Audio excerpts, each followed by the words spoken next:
আসসালামু আলাইকুম আমার প্রিয় ছাত্রীরা, তোমরা সবাই কেমন আছো? এই লকডাউনের ভিতরে সবাই বাসায় গৃহবন্দী আমরা সবাই।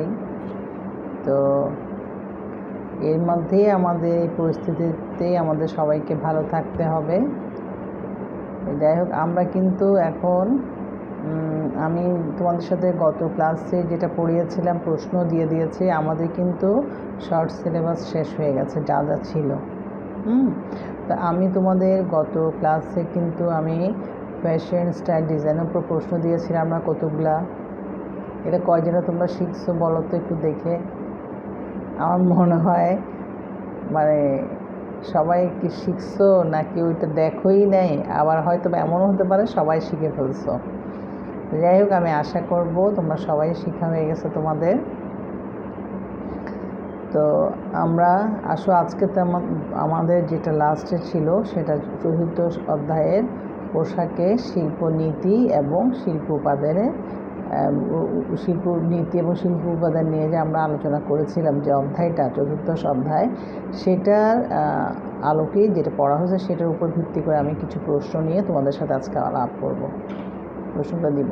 গত ক্লাসে তোমাদের যেগুলো দিয়েছি আমি কিন্তু এই প্রশ্নগুলো একটু বড় আকারে দিছি, যাতে তোমাদের ওইভাবে যদি তোমরা পড়ো তাহলে তোমরা যে কোনো প্রশ্ন আনসার করতে পারবা, সেজন্য আমি দিছি। তো তোমরা আজকেও আমি কিছু প্রশ্ন বলবো, তোমরা এগুলো একটু বই থেকে দেখে পড়ে নিবা। এর পরবর্তীতে আমরা পরের ক্লাসগুলোতে কিন্তু আমি যে কোনো একটা অধ্যায় নিয়ে আলোচনা করবো, কারণ এখন আমাদের শেষ, আমরা রিভিশনে চলে যাব। তা আজকে যেটা আমরা বলছিলাম তোমাদের সাথে, আমাদের কিন্তু যেটা বলতেছি আমি, যে আজকে যেটা পড়াবো পোশাকে শিল্পকলার নীতি এবং উপাদানটা। আমাদের কিন্তু এই যেটা আমাদের শর্ট সিলেবাসে সাময়িকে যেগুলো ছিল পড়া হয়ে গেছে। আমরা এখন প্রথম থেকে যাব বার্ষিকে, যেগুলো আমাদের বার্ষিকের সিলেবাসগুলো আমাদের শেষ। এর পরবর্তীতে আমরা ইয়াতে চলে যাব, আর যে দুটো বাকি আছে সেই দুটো আমাদের তো সবই শেষ হয়ে গেছে। আমাদের এখন প্রথম থেকে আমরা আবার রিভিশনে চলে যাব, ঠিক আছে? আমাদের বাকি ছিল যে এই দ্বাদশ অধ্যায় ফ্যাশন স্টাইল ডিজাইন এবং চতুর্থ অধ্যায় পোশাকের শিল্পনীতি শিল্প উপাদান। তা আমি কিন্তু গত ক্লাসে তোমাদের ফ্যাশন স্টাইল ডিজাইনের উপর প্রশ্ন দিয়েছি, আলোচনাও করেছি। আজকে তোমাদের সাথে যেটা আমি করব চতুর্থ অধ্যায়ের পোশাকে শিল্পনীতি ও শিল্প উপাদানের উপাদান। তো এই অধ্যায় থেকেই কিন্তু আমরা প্রশ্নে আলোচনা করব। যেরকম মনে করো বস্ত্রে রং করা, ছাপার মধ্যে পার্থক্য কী। আমরা কিন্তু শিল্প উপাদানের মধ্যে রং, রেখা, আকার, জমিন পড়েছিলাম, তোমাদের মনে আছে? আমি যে পড়েছিলাম রং, রেখা, আকার, জমিন, গৌণ রং কাকে বলে, প্রান্তিক রং কী, প্রধান রং কী, লাল, হলুদ, নীল, মনে আছে? হ্যাঁ, তো সেই জন্য ওই রঙের থেকে বস্ত্রে রং করা, ছাপার মধ্যে পার্থক্য কী, পিগমেন্ট রং কী কাজে ব্যবহার হয়। তারপর তোমার মনে করো রং, রেখা, আকার, জমিন, ছন্দ, প্রাধান্যগুলো বলছিলাম না? ছন্দের অর্থ কী বা ছন্দ বর্ণনা করা যায় না কেন।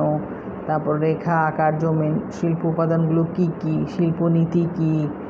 হ্যাঁ, এগুলো আমাদের সবগুলো ইয়াতে আছে, শিল্পনীতি এবং শিল্প উপাদানের মধ্যে।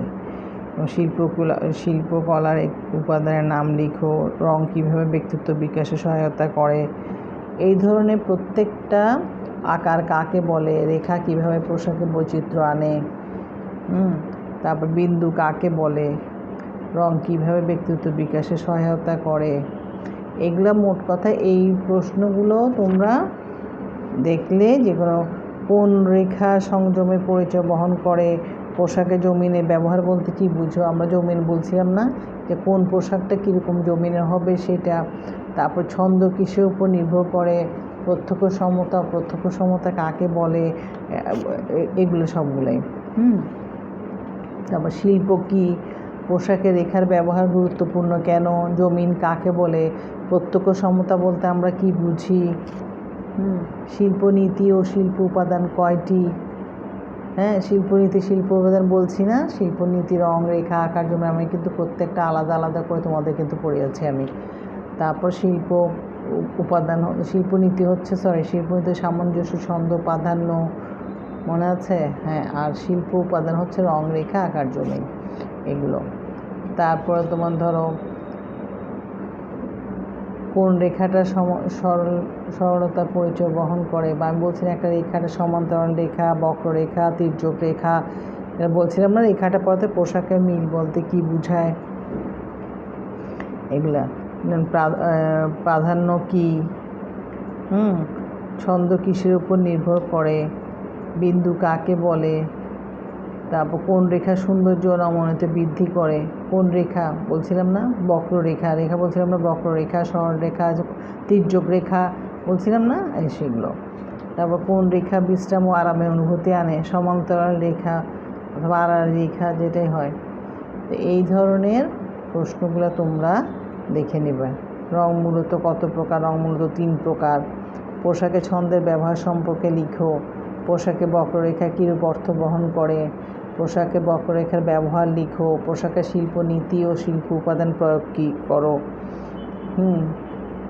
উপাদানগুলো কী ধরনের নকশা আমরা পোশাকের শিল্পনীতির আলোচনা করো। তারপরে ব্যক্তিত্বের মাধ্যমে পোশাকের শিল্পনীতির মাধ্যমে ব্যক্তিত্ব ফুটিয়ে তোলা যায় আলোচনা করো। তো এইভাবে যদি প্রশ্নগুলো বের করো তাহলে তোমার জমিন কাকে বলে, শিল্পকলার নীতিগুলি আলোচনা করো। সমতা বলতে কী বোঝায় আমি বলছি না, সমতা, প্রত্যক্ষ সমতা অপ্রত্যক্ষ সমতা মনে আছে? আমি যে তোমাদের বলছিলাম ক্লাসে টেবিল চেয়ার সাজানো, ওটা জমিন। তো এইখান থেকে এই ধরনের কোশ্চেনই আসবে। তো এইগুলো মোট কথা তুমি শিল্পনীতি ও শিল্প উপাদান এই দুটোর আলাদা আলাদা এগুলো প্রত্যেকটা আলাদা আলাদা করতে হবে। তবে রং রেখা আকার জমিন এগুলো ভালো করে দেখে নিবা।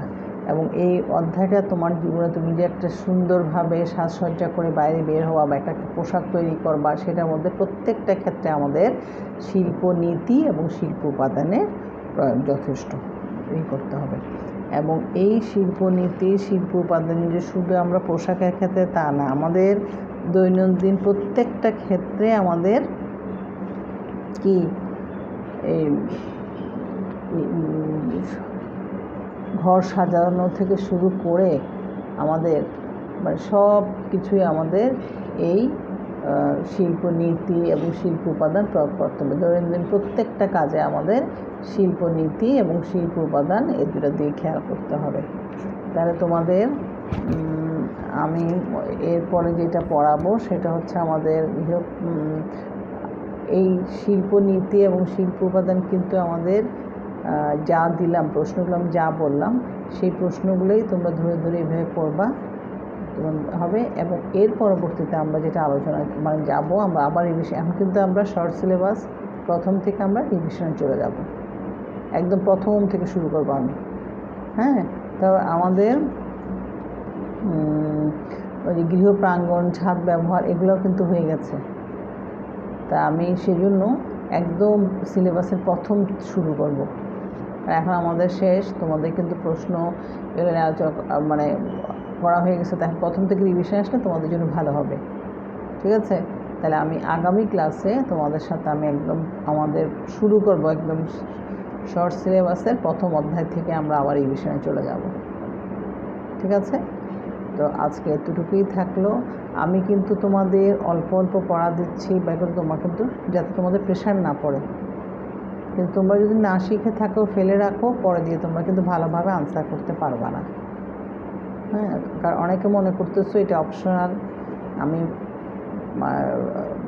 ভালো নাম্বার না পেলেও সমস্যা নাই বা কিছু। আমি তুমি অপশনালটা এত কষ্ট হচ্ছে, অপশনালের গুরুত্বটাই যদি তুমি না রাখো, এটা আমি যদি নাম্বারটা যোগই না হয় তাহলে তো কোনো লাভ হচ্ছে না। সেই জন্য এটাকে ফেলাবার এবং এটা অনেক কিছু শেখার আছে।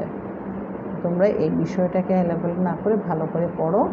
আমি আগামীতে আমরা রিভিশনে চলে যাব। ঠিক আছে? সবাইকে আবারও শুভেচ্ছা জানিয়ে আজকে ক্লাসটা শেষ করছি। আল্লাহ হাফেজ।